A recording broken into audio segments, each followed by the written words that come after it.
Hola a todos, bienvenidos y bienvenidas a este espacio llamado Entre la mente y yo, donde hablaremos de psicología para la vida cotidiana.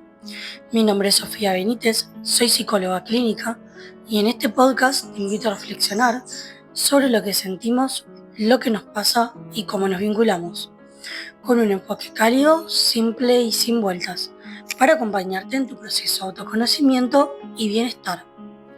Hoy quiero hablar de un tema que es delicado, pero que es muy necesario visualizar, y es la violencia doméstica y las huellas psíquicas que deja en quienes la atraviesan. Empecemos como por poner un marco teórico del cual nos agarramos. Vamos a ver la violencia mucho más allá de lo que es un golpe o alguna cosa de ese estilo. Vamos a hablar de la violencia cuando la imagen inmediata es esos golpes, pero la violencia doméstica va mucho más allá, que puede ser psicológica, emocional, económica, simbólica, sexual, entre otras cosas. Y todas dejan marcas invisibles, pero muy profundas en la mente y en el cuerpo de cada persona que la atraviesa. Según la Organización Mundial de la Salud, la violencia doméstica se define como todo acto de violencia física, sexual, psicológica o económica en el ámbito privado, que tiene como consecuencia o como posibilidad el daño y el sufrimiento de la persona a quien es ejercida. Ahora, desde el lado psicológico, desde la teoría del trauma, Judith Herman, que es una especialista en el tema, se sabe que la violencia sostenida en el tiempo coloca el psiquismo en modo de supervivencia crónica. ¿Por qué? Bueno, porque el sistema nervioso queda hiperactivado, como si la persona estuviera siempre en alerta de que algo malo va a pasar. Y a su vez, esto trae en consecuencias una ansiedad constante, la sensación de peligro incluso cuando no hay tal amenaza real, y se instala internamente el miedo a hablar, a equivocarse, a molestar, porque cualquier gesto puede detonar un episodio violento. ¿Cuáles son estas huellas psíquicas más frecuentes? Bueno, la violencia repetida va modelando mucho la forma de pensar, sentir y actuar. ¿Por qué? Porque aparecen las dudas constantes sobre lo que se piensa o se siente, como si no se pudiera confiar en nuestra propia percepción. Eso es lo que se llama en psicología el gaslighting. También va de la mano, obviamente, de una baja autoestima y la desvalorización interna, porque la persona termina creyendo que merece ese maltrato. Todo esto obviamente acompañado de la culpa crónica, aún sin razón o motivo, o sea, ya te culpas por básicamente existir. También aparecen dificultades para confiar o vincularse con otros, ya que el miedo al daño se extiende a los nuevos vínculos, aunque esas personas no te den señales de ser violencia. Y después, en casos sostenidos más en el tiempo, más prolongados, aparece el trastorno por estrés postraumático complejo, que empiezan con los flashbacks, las pesadillas, la hipervigilancia, el aislamiento, la depresión, etcétera. Todos los síntomas del TPT. En psicología se sabe que estos temas no lo abordamos solo como un trauma simple, sino que se llama trauma complejo, porque son experiencias repetidas de abuso que van erosionando la identidad y la percepción de sí mismo. Ahora voy a mencionar unos tipos de violencia que en realidad no son físicas, entonces queda todo en el ámbito mental y es donde más daño causan internamente. Primero, la violencia emocional o psicológica, los insultos, las humillaciones, la manipulación, el control de amistades, los silencios castigadores. Esto daña todo profundamente la identidad y la confianza.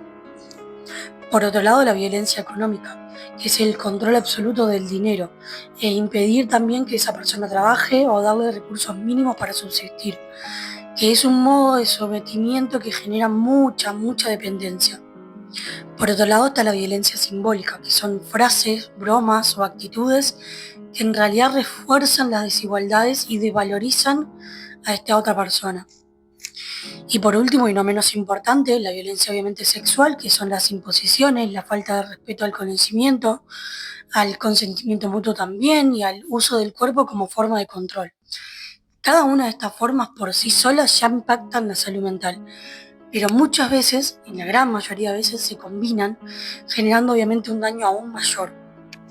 Ahora, también de lo que te quiero hablar es de la violencia basada en género, porque las mujeres y las disidencias suelen ser las más expuestas a esta violencia por estructuras sociales y desigualdades. Entonces, la teoría feminista y la perspectiva de género muestran que no solamente se tratan de hechos aislados, sino que es un fenómeno social que reproduce las desigualdades de poder. Y las consecuencias psíquicas que más frecuentes se presentan en ellas son la ansiedad y el miedo constante, la hipervigilancia extrema, esto de sentir que todo es una amenaza, obviamente la baja autoestima y el sentimiento de culpa profundo, la depresión e ideas de desesperanza de no poder salir de esto, obviamente el aislamiento social, trastornos del sueño, síntomas de TPT.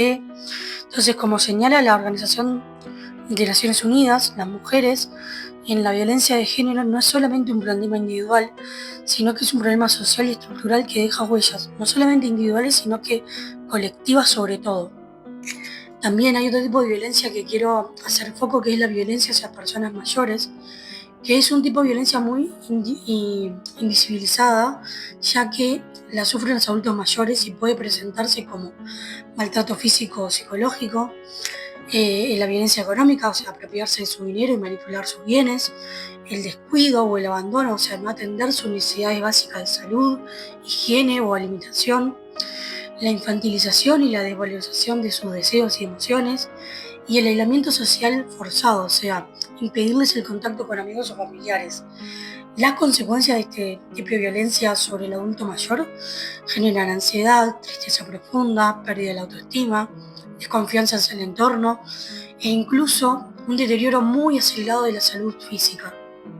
La violencia en general tiene un impacto silencioso porque deja cicatrices que no solamente siempre se ven, sino que una persona puede aparentar que está bien, pero por dentro vive con miedo, inseguridad y dolor constante.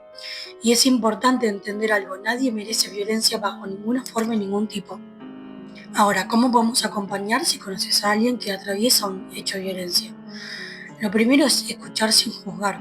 Muchas veces lo que más necesita esta persona es alguien que crea en su relato. Lo segundo es no minimizar lo que vive. Las frases como el seguro no es para tanto en realidad solamente aumentan la culpa y hacen que se encierre aún más de lo que ya está. Lo tercero es ofrecer ayuda para buscar apoyo emocional o ayuda institucional, psicólogos, línea de atención, organizaciones sociales, ayudas estatales, lo que haya. Y lo último y no menos importante es respetar sus tiempos. Salir de un vínculo violento es un proceso muy complejo y muchas veces muy lento, entonces apurarlo solamente vas a lograr que esa persona reprima más lo que está viviendo. A modo de cierre o reflexión de este episodio te quiero decir lo siguiente. La violencia doméstica no termina cuando cesa el maltrato físico, sino que continúa en las huellas psíquicas que deja. Y hablar de esto no es abrir heridas, es visibilizar lo que tantas veces queda en silencio. Y lo más importante de todo, nadie tiene que atravesar esto en soledad. Reconocer la violencia, hablar de ella y pedir ayuda puede ser el primer paso para sanar y recuperar una vida con dignidad, confianza y libertad. Muchas gracias, queridos y queridas oyentes, por estar del otro lado. Si este episodio te gustó o te sirvió, podés compartirlo con alguien que lo necesite. Y si querés apoyo profesional, me puedes encontrar en Instagram y en TikTok como @licenciada Sofía Benítez. Allí me dejas un mensaje directo y nos encontramos. Y a su vez, comentarte que en la descripción de estos videos dejo la forma de contactarme. Nos escuchamos en el próximo episodio. Hasta luego.